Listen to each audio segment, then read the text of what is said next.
عزوز سلامتنا تقبلوا ناي يوتيوب شانل تعزبتي كمي تنحو نزقوان زدلنا يوم زيناتات حيزلكم قريبا لكم نمكتالكم بخبر عدم كبرى سمعتي بركت زبلو وانا وحصرت حبريتاتات نابيتو مسصعانو اقدمو ملأخت ويد ما نوتيفيكيشن نخبصحكم زيناتات بوان نختكتاتلون نزا يوتيوب شانل سبسكرايب بمكبار نايدول ملكت متواقع يترسعوم ኣብ ዓለምና ቁጽሪ ሓደ ኣውፋረን መራሕን ምህዞ ቴክኖሎጂ ዝኾነ ኤለን መስክ ኣርቲፊሻል ኢንተለጀንስ ኤአይን ሮቦቲክስን ኣብ ዓለማዊ ቁጠባዊ ዘምጽኦ ስርበት ተኻውለውጥ ብዝምልከት ዝሃቦ ርእይቶም ብዙሕ ኣቓልቦ ሲሒቡ ይርከብ። ብመሰረት ኤለን መስክ መጻኢ ሰብ ንህይወት ገንዘብ ዘድልዮ ዘይኮነስ ገንዘብ ፍጹም ዋጋ ዘይብሉ ወይ ትርጉም ዘይብሉ ክኸውን ምዃኑ ይግምት። ብመሰረት ኣረኣያ ኤለን መስክ ኣርቲፊሻል ኢንተለጀንስ ሰብ ዝመስሉ ሮቦታትን ንኣካላውን ኣእምሮውን ዕማማ ደቂ ሰባት ሙሉእ ብሙሉእ ክትክእዎም ጀመሩ ኣፍራይነት ብዘይደረት ክውስኽዩ እዚ ዕድል ንዓለም ናብ ደረት ዘይብሉ ቀረብ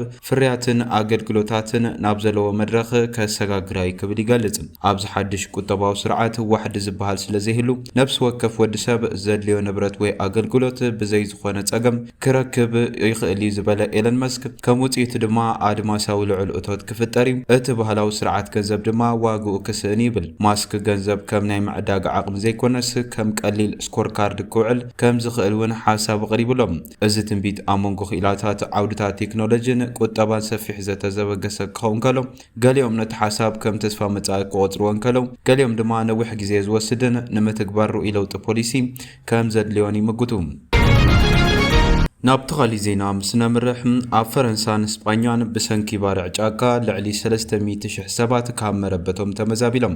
ኣብ ፈረንሳን እስጳኛን ብሰንኪ ብርቱዕ ንፋስን ልዑል ሙቐትን ዝተለዓለ ንመዓልታት ዝነድድ ዘሎ ባርዕ ጫካ ልዕሊ 300,000 ሰባት ካብ መረበቶም ከም ዝተመዛበሉ ተገሊጹ።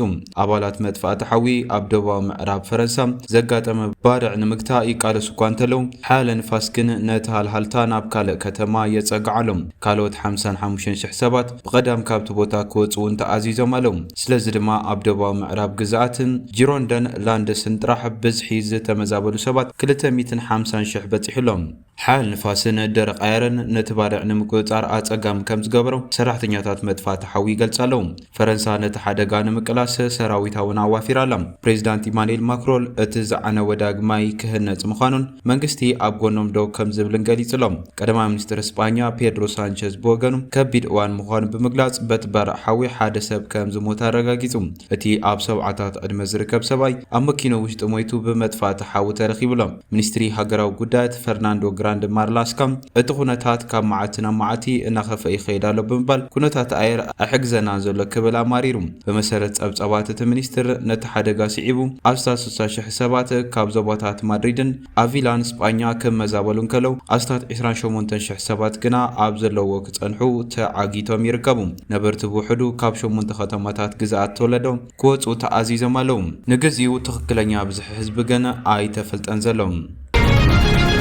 ናብ ተኻሊ ዜና ምስ ነምርሕ ፕሬዚደንት ኣሜሪካ ዶናልድ ትራምፕን ላዕለዎት ምኽርቲ ጸጥቱን ኣብ ልዕሊ ኢራን ዝካየድ ወታደራዊ ወፍሪ ንምስፋሕ ኣብ ዝገብርዎ ዘተ ነቲ ክካየድ ተሓሲቡ ዝነበረ ተወሳኺ መጥቃዕቲ ኣየር ንግዚኡ ደው ከብልዎ ከም ዝወሰኑ ጋዜጣ ኒውዮርክ ታይምስ ጸብጺቡ። ብመሰረት ጸብጻብ ፕሬዚዳንት ትራምፕ ኣብ ልዕሊ ኢራን መጥቃዕቲ ነፈርቲ ክሐይል መደብ እኳ እንተነበረ ምስ ወታደራውን ጸጥታውን መራሕቲ ድሕሪ ምምኽኻር ግን ነቲ ውሳነ ደው ከብሎ ተገዲድሎም። ኣብ ቦምበር ሓበራዊ ሓለቓ ስታፍ ኣሜሪካ ጀነራል ዳንኪን ኣሜሪካ ኣብ ልዕሊ ኢራን ዓብዪ ወታደራዊ ስጉምቲ ክትውሰድ ሙሉእ ዓቕሚ እኳ እንተለዋ ንግዚኡ ደው ከም ዘበለቶ ይገሊጹ ዘሎ። ብተወሳኺ ኣብ መንጎ ሰበስልጣን ዋይት ሃውስ እቲ መጥቃዕቲ ምውሳኽ ንኢራን ኣብ መኣዲ ድርድር ከም እትምለስ ዝገብር እምነት ከም ዘየለውን ተገሊጹሎም። የገዳሲ ኣብ ዝሓለፉ 2 ሰሙናት ዝተፈጸመ መጥቃዕቲ ነፈርቲ ህዝብን መንግስትን ኢራን ካብ ወጻኢ ዝመጽእ ስጋት ንምምካት ዝያዳ ሓድነት ከም ዝህልዎም ገይርዎም ኣሎ ይብል። ኣሜሪካ ነቲ መጥቃዕቲ ደው ከተብሎ ዝወሰደቶ ውሳነ ድማ ብሰንኪ ስጋት መኽዘን ሚሳኤል ፓትሪዮት ምዃኑ ተገሊጹሎም። ብመሰረት ውሽጣዊ ምንጭታት ብምጥቃስ ዝወፀ ጸብጻባት ኣሜሪካ ነቲ ክትፍጽሞ ዝሓሰበ ሰፊሕ ናይ ኣየር መጥቃዕቲ ጻዕሪ ንግዚኡ ደው ከተብሎ ዘገደዳ ቀንዲ ምኽንያት ዕቑር ፓትሪዮት ጸረ ነፈርቲ ሚሳኤላትን ኣዝዩ ስለ ዝነከየ ምዃኑ ተሓቢሩሎም። ብመሰረት እቲ ጸብጻብ ሓበራዊ ሓለፍቲ ስታፍ ጀነራል ዳንኬን ዝርከቦም ላዕለዎት መኽርቲ ሰራዊት ኣሜሪካ ንፕሬዚዳንት ዶናልድ ትራምፕ ኣብ ዘቕረብዎ ገምጋም ክሳብ ሕጂ ልዕሊ 1,200 ፓትሪዮት ሚሳይል ኣብ ውግእ ከም ዝተጠቐሙ ኣመልኪቶም ኣለዉ። እቶም ወተሃደራዊ ሰበስልጣን ወሲኾም እቲ ሰፊሕ ወተሃደራዊ ስርሒት ብተመሳሳሊ ኩነታት ምቕጻል ዓቕሚ ምክልኻል ኣየር እቲ ዞባ ናብ ሓደገኛ ደረጃ ከም ዘብጽሖውን ኣጠንቂቖም ኣለዉ።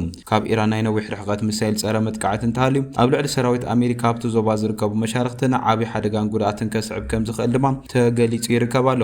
እዚ ኣብ ዝኾነሉ እዋን ኣሜሪካ ነቲ ብኢራን ዝሃብተመ ዩራኒየም በኣጋር ሰራዊት ክትሕዝ መደብ ከም ዘለዋ ተገሊጹሎም። ኣሜሪካ ነቲ ኣብ ብርቱዕ ሓለዋ ዝግበረሉ ኒኩለራዊ ትካል ኢራን ዝተረኽበ ዝሃብተመ ዩራኒየም ንምእላይ ንምቁፅጻርን ትዳሎ ከም ዘላ ኒውዮርክ ፖስት ጸብጺቡሎም። ክኢላታት ነቲ ወፍሪ ኣብ ወተሃደራዊ ታሪክ እቲ ዝተሓላለኸ ክብሉ ገሊፆም ኣለዉ። ብመሰረት እቲ ምስ ወተሃደራዊ ውጥን ቅርበት ዘለዎ ምንጭታት ዝቐረቡ ሓበሬታ እዚ ዓብ ተልእኾ እዚ ከም ኣስፋሃን ፎርዶው ናታንዝን ዝኣመሰሉ ትሕተ ምድራዊ ትካላት ንምቁፅጻር ኣሸሓት ናይ ምድሪ ሰራዊት ምውፋር ከም ዘድሊ ገሊጹ ዘሎ። እቶም ወተሃደራት ነቱክትን መጻወድያታትን ሓሊፎም ብኸበርቲ ማሽነታት ዝዓነው መእተዊታት ክኹዕቱን ጸረ መጥቃዕቲ ኢራን ንምካድ ድማ ሰፊሕ መከላኸሊ ዞባ ክፈጥሩን ክግደዱን ምዃኖም እውን ተገሊጹሎም። ሓደጋ ክኢላታት ዝተሓላለኸ ጎስጓስን ጆሴፍ ሮጀርስ ምክትል ዳይሬክተር ጉዳያት ኒኩለር ኣብ ማእኸላይ ስትራቴጂካዊ ኣህጉራዊ መጽናዕቲ ጆሴፍ ሮጀርስ ሓደጋ ክኢላታትን ዝተሓላለኸ ጎስጓስን ክብል ገሊጹሉ። ዲፕሎማሲ ብእኹል ፍጥነት ኣብ ዘይንቀሳቐሰሉ ዘሎ እዋን ወተሃደራዊ ስጉምቲ ንኒኩለራውን ንብረት ኢራን ንምእላይ ኣገዳሲ ኣማራጺ ይኸውን ኣሎ ዝበለ ተሓላፊ እዚ ኣብ ወተሃደራዊ ታሪክ እቲ ዝኸበደን ብሎጂስቲክ መዳይ በዳህን ወፍሪ ክኸውን ኢሉ። ብመሰረት ኣህጉራዊ ኤጀንሲ ኣቶሚክ ጸዓት ኢራን ቅድሚ እቲ ዝሓለፈ መጥቃዕቲ ነፈርቲ ብ60 ሚእታዊት ዝሃብተመ ልዕሊ 20,000 ፓውንድ ዩራኒየም ከም ዘለዋ ይግለጽ። እዚ ድማ ኣብ ደረጃ ኣጽዋር ካብ ምብጻሕ ሓጺር ቴክኒካዊ ስጉምቲ ጥራሕ ይዝተርፎም። መብዛሕትኡ እቲ ንብረት ድማ ክሳብ ሕጂ ኣብ ዕርድታት ዘለዎ በዓታት ከም ዝተዓቕበ ድማ ይእመን።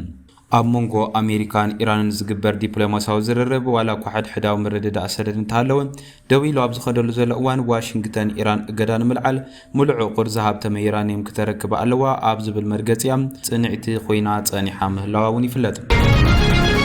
ናብ ተኻሊ ዜና ምስ ነምርሕ ሚኒስትሪ ጉዳያት ወፃኢ ኢትዮጵያ ነበር ኣቶ ገዱ አንዳርጋቸው ኤኤምኤስ ምስ ዝተባሃለት ማዕኸን ኣብ ዝገበርዎ ቃለ መሕትት ብዛዕባ ኤርትራን ውዕል ፕሪቶርያን ዝምልከት መደረ ኣስሚዖም ኣለዉ።